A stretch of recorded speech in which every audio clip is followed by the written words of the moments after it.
I'm short. So what an incredible day. I'm so inspired by everything that we've heard, from the things that we heard out in the breakout session, and it's just so exciting. I'm in DC, we sit and we talk to each other all the time in these national groups and think big thoughts, but to get out of the Beltway and with real people and hear about the passion and commitment and variety of solutions that are percolating at the grassroots is just really, really inspiring. I love how Tom framed the day at the very beginning of the day, talking about the vision of a hunger-free Indiana and a hunger-free world. Because that really is what it's all about, is setting that big, audacious, aspirational goal and seeing how we can work together toward that. I also love Darren and John's point about not worrying about who gets credit. You know, we get in our own way a lot. And if we get out of our own way and put the credit aside and put the ego aside and say, let's just get this done. You know, the only time I worry about credit is if it's for, ownership is if it's for blame. If something goes wrong, I want to know who to talk to, but if it's successful, there's more than enough credit to go around. And focusing on collaboration is absolutely critical.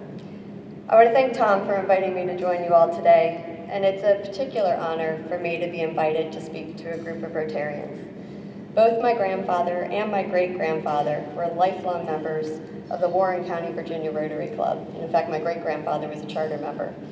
And I have many fond memories of the work they did through Rotary, focused on their community and the world as a whole. I'm not a Rotarian myself yet, but I promised Tom I would look into my local chapter when I get back.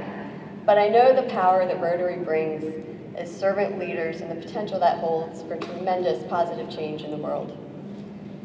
I joined the Alliance to End Hunger in April 2013 after over a decade as a corporate lobbyist. As with any major life change, this one had implications on our family routines. So one night over dinner, my husband and I talked with our children, then 8 and 6 years old, about the changes that would be coming as a result of this new job. That evening at bedtime, my then 8-year-old daughter Sarah said thoughtfully, "But Mommy, if you end hunger, you won't have a job anymore." The words that came out of my mouth in response to her were, "And wouldn't that be wonderful?" But I have a confession to make. The little cynical voice in the back of my head was thinking, yeah, right. Hunger has been around since the beginning of man, and we will be at this for a long time.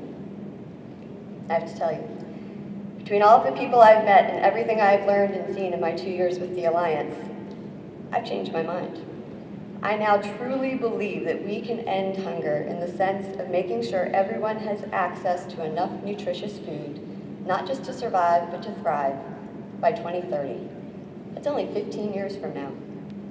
On the international front, we've made progress in just the past 15 years.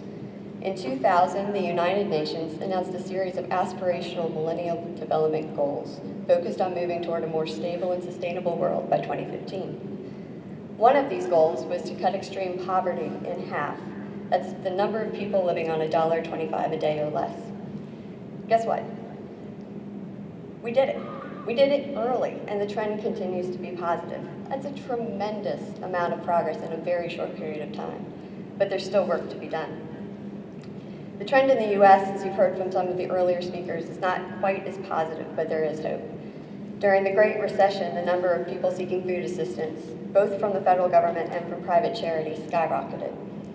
Food pantry shelves were bare, and as you just heard, people who had previously been donors were now coming in as clients. Nearly 7 years later, although the unemployment rate has declined, there is still a tremendous number of people who every month struggle to provide food for themselves and their families. One of the biggest challenges on the domestic side as well is that much of the hunger is invisible. We don't have children wasting away on the streets, but we do have a tremendous number of working poor. But as I said, there are glimmers of hope, particularly modeled on what's going on right here in Indianapolis and in central Indiana. And I think that's a story that we're looking to take across the country to inspire folks to take action in whatever way makes the most sense for them. Traditionally, most hunger solutions have focused on the relief side, giving a man a fish. These safety net programs are crucial to meeting the emergency needs of millions of people in the US and around the world. Internationally, there will always be a need for emergency food aid, just like with the World Food Program and other private organizations like Convoy Hope and many others provide to deal with emergency situations. Right now, you may or may not realize, but the World Food Program is responding to 6 of its highest level crises around the world. Some of these are natural disasters like the earthquake in Nepal. Others are conflict, as in Syria, and then famine and drought. And despite the tremendous efforts on the relief side, we're not going to end hunger through emergency assistance alone. We could triple the size of the World Food Program, and that's not going to be the end of hunger. We must look for the and to go with relief. And that and is development, sustainable solutions to reduce the number of people who rely on the emergency food systems. There are great examples of this in both the public and private sector. Elanco and Heifer International have a tremendous partnership where they use livestock and technical training in East African countries to enable families to provide food not only for themselves, but excess food to sell into the markets to bring them into the economy and get that and for them. It's not just enough food to survive, but it's food and a livelihood to thrive. Similarly, in the US, there'll always be a need for food banks and food pantries for individuals and families who fall on hard times. But the national crisis for the working poor, those individuals and families who work 40 hours a week or more at one or more jobs, who still don't have access to enough nutritious food each month, is a systematic challenge that only a combination of economic and political solutions can and should fix. It's that and of relief plus development, food for those who need it, and the systematic change to reduce the demand for emergency food assistance that will lead us to the end of hunger. In both the international and domestic cases, it's not solely a government or private solution either. Again, you set that or up and it causes problems and tension and dissent.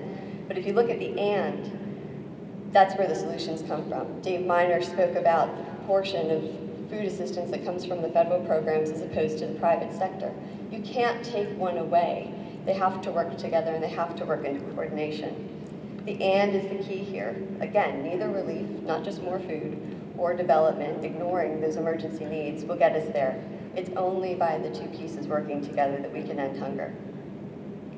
So what can one person or one organization do? Well, I think you all came up with some really great ideas. I was one of the judges and was able to visit with many of you, and it was incredible. It wasn't saying, well, this is too big of a problem, we can't do anything about it. It was, this is something that we see there's a need, and we think we've got some ideas on how to fix it. And I think that that's really where we can put our individual strengths to work. It's not going out and trying to do it all on your own. It's not even as Rotary going out and trying to do it on your own, although I think there's a lot of potential there that I'll talk about in a minute. But think about what you can bring connecting to others and connecting with others and bringing others into the conversation. I love the discussion from Seattle talking about there was all of this food that folks had produced and then, oh, crud, we don't know how to get this to people. You didn't just let the food rot in the factory, where it was produced. You called up someone who had trucks and you got things moving. And it's those connections that make it work. It's not one person, not one organization. It's the system working together and connecting with others. This is what we do at the Alliance to End Hunger. I would be in trouble if I didn't give a little bit of a pitch. Our mission is to bring together diverse organizations, and we currently have over 100 organizations, including corporations, faith-based groups, universities, hospitals, and traditional anti-hunger organizations, including Elanco, Cargill, Sodexo, all working together to build the public and political will to end hunger. Part of the challenge is raising awareness on the depth and breadth of the issue for those who aren't focused on it day to day. We heard about that some as well. In all 435 congressional districts of the country, there is significant food insecurity. Some places it's more apparent, and others, even the elected officials don't realize it's going on. And one of the things that we do is to get out that word and let folks know this is a problem for us all, and the responsibility for the solution is on us all. One of the things that we do is we not only go out and talk to groups like this and try and get community efforts working together and get organizations working together, is we engage with the federal elected officials. And I worked with Congress my entire career, going back almost 20 years, and have participated in thousands of meetings with members of Congress and staff. But I've never seen what happens when we go in as the Alliance with a corporate member, a faith-based member, and a university. Because the staffer or the member of Congress is sitting there going, all right, I know what the corporation wants, I know what the faith-based group wants, and I know what the university wants, but what on earth are you all doing here together?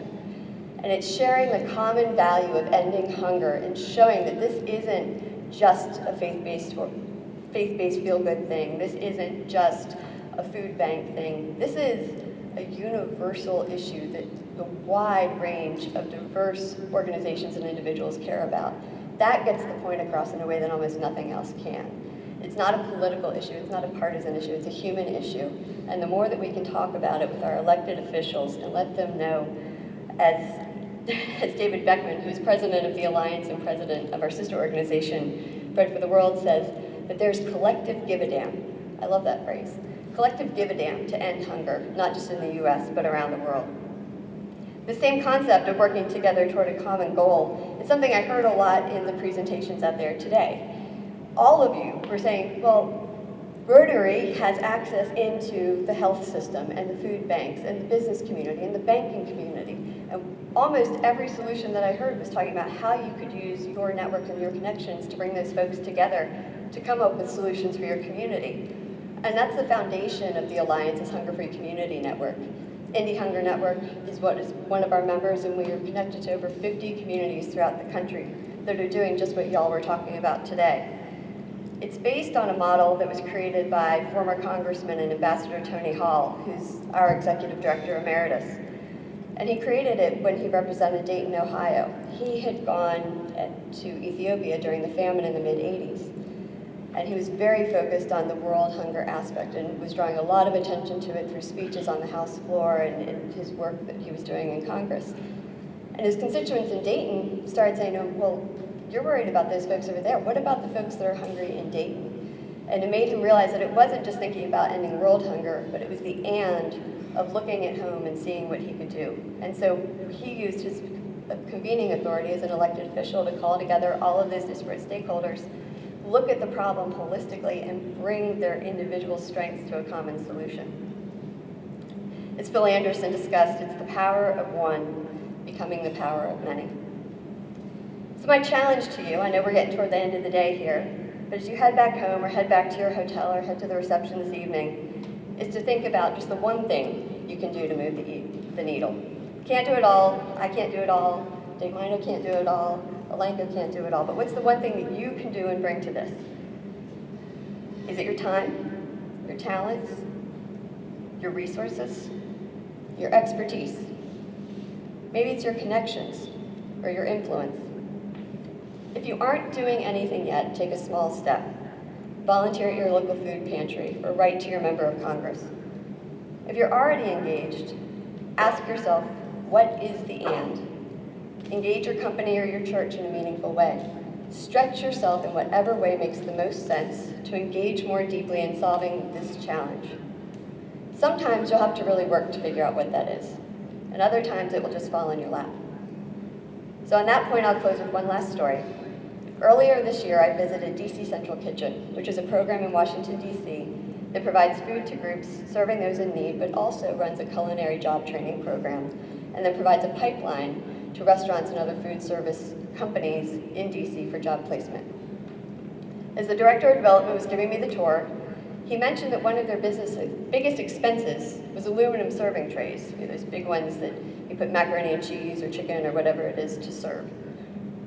Coincidentally, one of my good friends is the Executive Director of the American Aluminum Association. The three of us are having coffee next week to explore how the Aluminum Association could help reduce or eliminate the cost of these trays for DC Central Kitchen, which would be a potential savings of $250,000 a year that they could then use to add capacity to their job training program. I could never provide $250,000 a year to DC Central Kitchen, but by making this one connection, it could be a phenomenal solution for both groups. Rotarians are known across the country and across the world as a tremendous force for positive change. You've shown your leadership and ability to create meaningful change through your work to eradicate polio over the last quarter of a century. I firmly believe that if, as Rotarians, you commit yourself to the mission of ending hunger, you will be amazed at where this journey will take you and the progress we can make together. I look forward to coming back to Indy in a decade or so and celebrating the end of hunger with you all. There is absolutely no doubt that we are better and can do better together. Thank you and good evening.